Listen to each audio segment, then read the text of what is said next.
பிதாவாகிய கடவுளாலும் குமாரனாகிய கிறிஸ்து இயேசுவினாலும் உங்களுக்கு கிருபையும் சமாதானமும் உண்டாவதாக. கிறிஸ்து இயேசுவில் அன்புமிக்கவர்களே, இந்த நல்ல நாளிலே உங்களை இந்த நித்திய வெளிச்சம் தொலைக்காட்சி வழியாக சந்திப்பதிலே நான் மகிழ்ச்சி அடைகிறேன். நித்திய வெளிச்சம் தொலைக்காட்சி மிக சிரமத்தோடு இந்த ஊழியங்களை செய்து வருகிறார்கள். நீங்கள் இந்த ஊழியங்களுக்காக, நித்திய வெளிச்சம் தொலைக்காட்சி சேவைகளுக்காக நீங்கள் ஜெபித்து கொள்ளுங்கள். கர்த்தருடைய பிள்ளைகள் இன்னும் அதிகமாய் இதை உற்சாகமாய் செய்வதற்கு ஆண்டவர் பலரை கொண்டு அவர்களுக்கு உதவி செய்ய நீங்கள் ஆண்டவரை நோக்கி ஜெபியுங்கள். கர்த்தர் பெரிய காரியங்களை நமக்கு செய்வாராக. நாம் இன்னும் தவக்காலத்தில் இருக்கிறோம். ஆகவே நான் ஒரு தவக்கால சிந்தனையை நான் உங்களுக்கு சுட்டிக்காட்ட விரும்புகிறேன். கீர்த்தனை பாடல்களிலே ஒரு பாடலின் வரிகள் இப்படி சொல்லுகிறது: தேவனே, நான் உமதண்டையில் இன்னும் நெருங்கி கிட்டிச் சேர்வதே என் ஆவல் பூமியில். கடவுளை இன்னும் நெருங்கி கடவுளை கிட்டிச் சேர்வதுதான் என் ஆவல் என்று பக்தன் அந்த பாடலிலே பாடுகிறார். யோவேல் தீர்க்கன் வழியாக ஆண்டவர் நமக்கு கொடுக்கிற ஒரு அறைகூவலை நான் இன்றைக்கு உங்கள் முன்பு வைக்க விரும்புகிறேன். யோவேல் தீர்க்க தரிசன புத்தகம் 2ஆம் அதிகாரம் அதனுடைய 12வது வசனத்தை நான் உங்கள் முன்பு வைக்க விரும்புகிறேன். ஆதலால் நீங்கள் இப்பொழுதே உபவாசத்தோடும் அழுகையோடும் புலம்பலோடும் உங்கள் முழு இருதயத்தோடும் என்னிடத்தில் திரும்புங்கள் என்று கர்த்தர் சொல்லுகிறார். Turn ye even to me with all your heart, and with fasting and with weeping and with mourning. ஆண்டவருடைய அறைகூவல் என்ன? Turn to me, என்னிடத்தில் திரும்புங்கள். இந்த தவக்காலம் நமக்கு கற்றுத்தருகிற ஒரு மிகப்பெரிய பாடம் அதுதான் ஆண்டவரிடத்தில் திரும்புதல். எதற்காக இந்த தவக்காலம் ஆண்டுதோறும் நமக்கு தரப்படுகிறது? ஆண்டவரிடத்தில் திரும்புவதற்காக. நம்மை நாம் சோதித்து அறிந்து கர்த்தரிடத்தில் திரும்புவதற்காக நமக்கு தரப்பட்டிருக்கிற காலம்தான் இந்த தவக்காலம். கடந்த நாளிலே உங்களுக்கு ஒரு வார்த்தையை நினைப்பூட்டினேன். ஏசாயா தீர்க்கனின் புத்தகம் 53ஆம் அதிகாரம் 6வது வசனத்திலே நாம் எல்லாரும் ஆடுகளைப் போல வழி தப்பித் திரிந்தோம் என்று அங்கே தீர்க்கன் ஏசாயா மூலமாய் அங்கே உரைக்கப்பட்டிருக்கிறதை நாம் அறிய முடியும். அப்படி ஆடுகளைப் போல வழி தப்பித் திரிகின்ற நாம் கடவுளிடத்திலே திரும்புவதற்கு ஒரு தருணம் நமக்கு தரப்பட்டிருக்கிறது. அதுதான் இந்த தவக்காலம். இந்த வசனத்திலே சில வார்த்தைகள் முக்கிய இடம் பெற்றிருக்கிறது. டர்ன், திரும்பு, திரும்பு. ஹார்ட், உங்கள் முழு இருதயத்தோடும். இருதயத்தோடும். இருதயம் என்று இங்கே சொல்லப்படுவது ஹார்ட். இன்னர் மேன், நம்முடைய உள்ளான மனிதன். அப்படியானால் வெளிப்புறத்தில் காண்கின்ற திரும்புதல் அல்ல, உள்ளான ஒரு மாற்றம். 3வது ஒன்று சொல்லப்பட்டிருக்கிறது, உபவாசத்தோடு. உபவாசம். உபவாசம் என்ற வார்த்தைக்கு கொடுக்கப்பட்டிருக்கிற எபிரேய பதம் சூம். சூம் அப்படின்னா வாயை மூடுதல். நான் அதை இப்படி சொல்லுவேன், உணவுக்காக மட்டும் வாயை மூடுகின்ற நிலை அல்ல.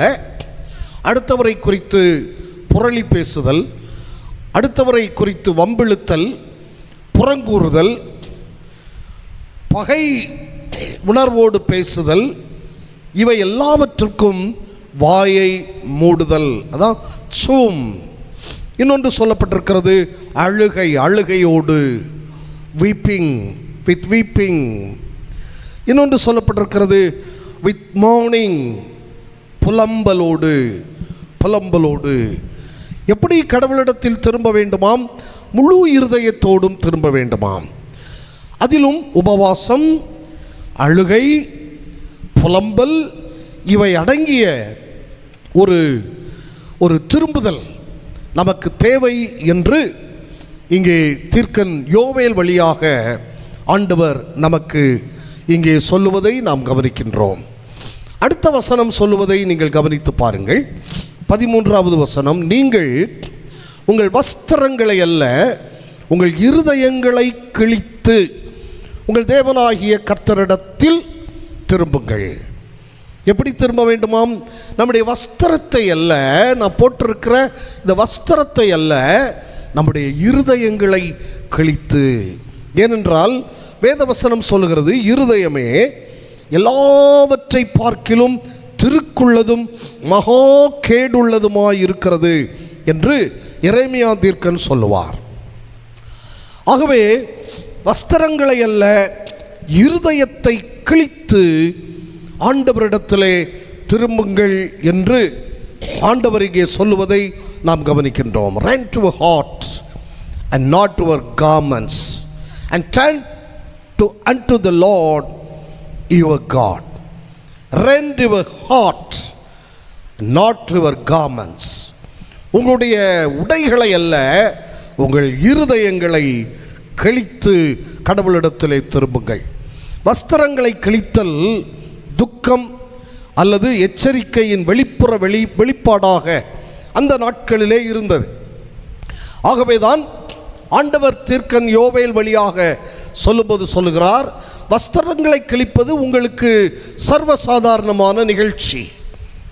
ஆனால் கடவுளிடத்திலே திரும்புவதற்கு அது போதாது. உங்கள் இருதயங்களுக்குள் தீமை நிறைந்திருக்கிறது. ஆகவே உங்கள் இருதயத்தை கிழித்து நீங்கள் என்னண்டையில் திரும்புங்கள் என்று சொல்லுவதை நாம் இங்கே கவனிக்கின்றோம். ஆதியாகம புத்தகம் 37ஆம் அதிகாரம் 34ஆம் வசனத்திலே நான் படிக்கிற போது, யாக்கோபு தன் குமாரனுக்காக தன் வஸ்திரத்தை கிழித்து கொண்டான். துக்கம் ஆசரிப்பதற்கு அடையாளமாய் தன்னுடைய குமாரன் யோசேப்புக்காக தன்னுடைய வஸ்திரத்தை அவன் கிழித்து கொள்ளுகிறான். ஆதியாகம புத்தகம் 44ஆம் அதிகாரம் 13வது வசனத்திலே யோசேப்புடைய சகோதரர்கள் ஒரு பயம் கலந்த துக்கத்தோடு யோசேப்புக்கு முன் நிற்கிறார்கள். ஆகவே அவர்கள் தங்கள் வஸ்திரங்களை கிழித்து கொள்ளுகிறார்கள், பயம் நிறைந்த ஒரு சூழலில். யோபு 1ஆம் அதிகாரம் 20வது வசனத்திலே யோபு எல்லாம் இழந்த நிலையில் தன் வஸ்திரத்தை கிழித்து கொண்டான் என்று அங்கே நாம் படிக்க முடியும்.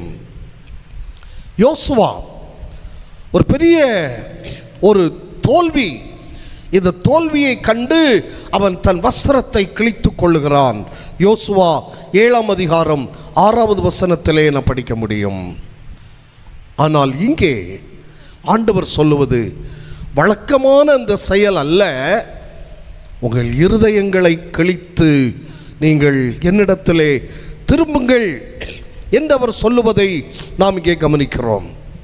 இருதயம் திருக்குள்ளதும் மகா கேடுள்ளதுமாய் இருக்கிறபடியால் அந்த இருதயபூர்வமான ஒரு மாற்றம் உங்களுக்குள்ளே வர வேண்டும் என்று ஆண்டவர் இங்கே நமக்கு தெளிவுபடுத்துகிறார். புலம்பலின் புத்தகம் 3ஆம் அதிகாரம் 40வது வசனத்திலே நாம் நம்முடைய வழிகளை சோதித்து ஆராய்ந்து கர்த்தரிடத்தில் திரும்ப கடவோம் என்று சொல்லப்பட்டிருக்கிறது. நம்முடைய வழிகளை சோதித்து ஆராய்ந்து கர்த்தரிடத்தில் திரும்ப கடவோம். நம்முடைய வழிகள் எத்தகையது? நாம் நடக்கின்ற பாதை, நம்முடைய நடை உடை பாவனை, நம்முடைய சொல் செயல் சிந்தனை, நாம் இவைகளை சீர்தூக்கி பார்க்க அழைக்கப்படுகிறோம். வழிகளை சோதித்து ஆராய்ந்து கர்த்தரிடத்தில் திரும்ப கடவோம். எப்படி?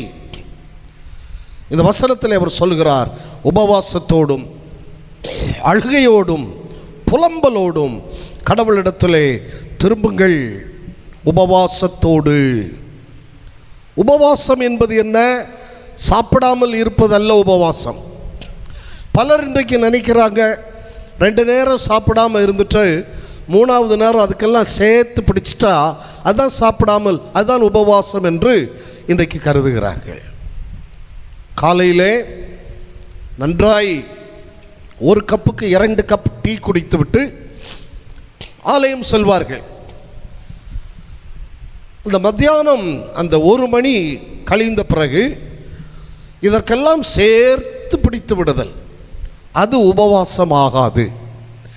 ஏசாயா தீர்க்க தரிசன புத்தகம் 58ஆம் அதிகாரம் 6-7 வசனங்களிலே எது உண்மையான உபவாசம் என்று ஏசாயா தீர்க்கன் நமக்கு தெளிவுபடுத்தி இருக்கிறதை நாம் காண முடியும். எது சரியான உபவாசம், எது உண்மையான உபவாசம், எது நாம் செய்ய வேண்டிய இந்த காலகட்டத்தில் நாம் ஆசரிக்க வேண்டிய உபவாசம் எது என்பதை அந்த வேத பகுதி நமக்கு சுட்டி காட்டுகிறது. 6ஆம் வசனம் சொல்கிறது, அக்கிரமத்தின் கட்டுகளை அவிழ்க்கிறதும் நுகத்தடியின் பிணையல்களை நெகிழ்க்கிறதும் நெருக்கப்பட்டிருக்கிறவர்களை விடுதலையாக்கி விடுகிறதும் சகல நுகத்தடிகளையும் உடைத்து போடுகிறதும். 7ஆம் வசனம் சொல்கிறது, பசி உள்ளவனுக்கு உன் ஆகாரத்தை பகிர்ந்து கொடுக்கிறதும் துரத்துண்ட சிறுமையானவர்களை வீட்டிலே சேர்த்து கொள்ளுகிறதும் வஸ்திரம் இல்லாதவனை கண்டால் அவனுக்கு வஸ்திரம் கொடுக்கிறதும் உன் மாம்சமானவனுக்கு உன்னை ஒழிக்காமல் இருக்கிறதும் அல்லவோ எனக்கு உகந்த உபவாசம். பசி உள்ளவனை கண்டால் நாம் என்ன செய்கிறோம்? இன்றைக்கு ஆகாரத்தை பகிர்ந்து கொடுத்தல், அது இன்றைக்கு நம்மிடத்தில் இருக்கிறதா? நாம் சிந்தனை செய்து பார்ப்போம். துரத்துண்ட சிறுமையானவர்களை வீட்டிலே சேர்த்து கொள்ளுதல், வஸ்திரம் இல்லாதவனை கண்டால் வஸ்திரம் கொடுத்தல், இவையெல்லாம் தான் ஆண்டவர் சொல்லுகிறார் எனக்கு உகந்த உபவாசம். அப்படியானால் யோவேல் சொல்லும்போது சொல்லுகிறார், உபவாசத்தோடு கடவுளிடத்திலே திரும்புங்கள், அது உண்மை உபவாசமாய் இருக்கட்டும்.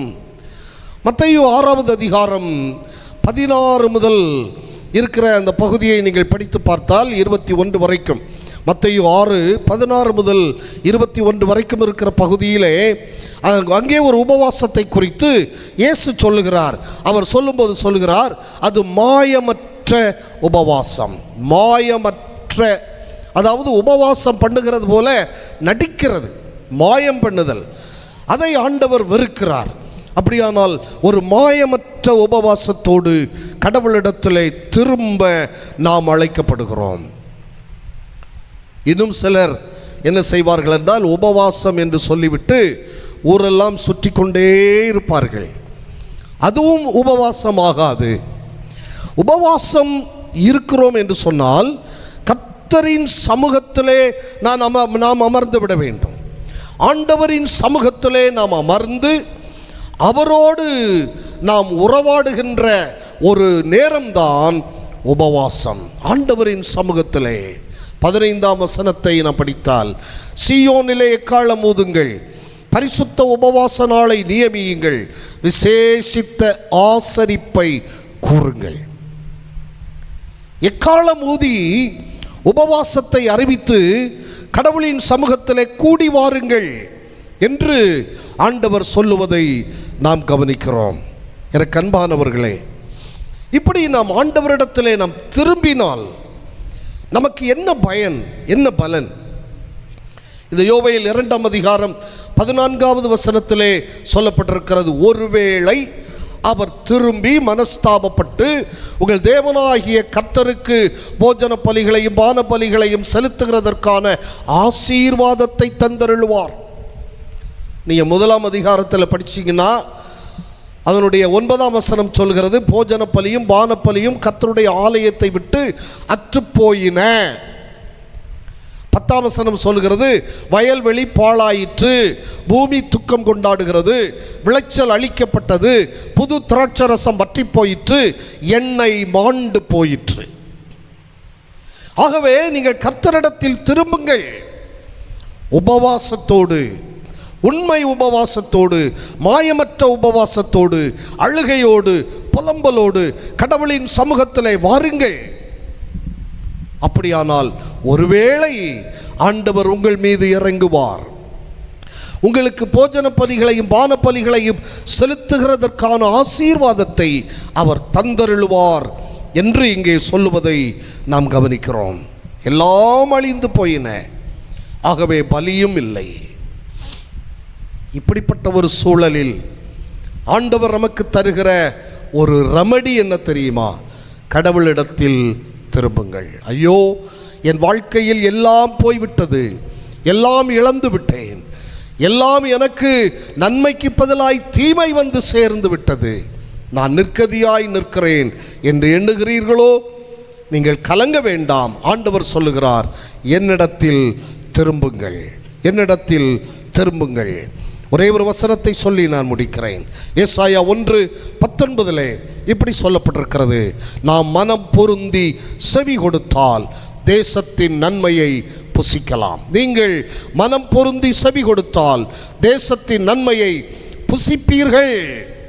இதை யோவேல் 2:25 அவர் சொல்கிறார், நான் உங்களுக்கு பட்சித்த வருஷங்களின் விளைவை திரும்ப அளிப்பேன். 26 நீங்கள் சம்பூரணமாய் சாப்பிட்டு திருப்தி அடைவீர்கள் என்று சொல்லுகிறார். ஒரே ஒரு காரியம் என்ன தெரியுமா? மனப்பூர்வமாய் உள்ளத்தின் ஆழத்திலிருந்து உணர்வடைந்து கடவுளிடத்தில் திரும்புவோம். ஆண்டவர் நமக்கு கடாட்சம் அருளி செய்வார். கண்களை மூடுவோம். அன்பின் ஆண்டவரே, உம் சமூகத்திலே வார்த்தைகளை கேட்ட உமது பிள்ளைகள் உம் சமூகத்திலே திரும்பட்டும். ஆண்டவர் அவர்களுக்கு உமது இரக்கத்தை காண்பித்தருளும், ஆசீர்வதியும். இயேசு கிறிஸ்துவின் நாமத்தில் பிதாவே, ஆமென்.